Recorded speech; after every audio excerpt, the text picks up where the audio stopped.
Understand the conditions for ideal behavior. Gases behave most ideally when the assumptions of the kinetic molecular theory are best met. This occurs when the actual volume of the gas molecules is negligible compared to the container volume and when there are no significant intermolecular attractions between molecules. Identify favorable physical conditions. Gases approach ideal behavior at low pressures, where molecules are far apart, and high temperatures, where molecules move too fast for attractive forces to take effect.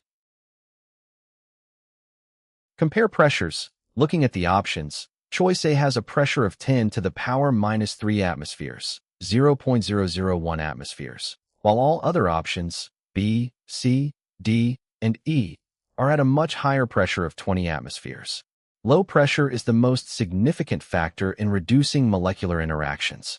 Evaluate molecular identity and intermolecular forces. IMF smaller, nonpolar molecules with weaker IMFs behave more ideally than large or polar molecules. H2. Option A extremely small and nonpolar with the weakest possible London dispersion forces. O2. Option B nonpolar but larger than H2 with stronger dispersion forces.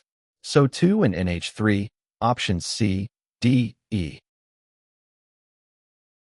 These are polar molecules with significant dipole-dipole attractions and hydrogen bonding in the case of NH3, which cause them to deviate greatly from ideal behavior.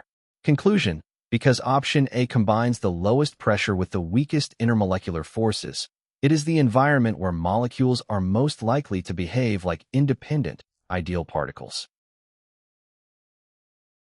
The correct answer is option A, H2 molecules at 10 to 3 atmospheres and 200 degrees Celsius.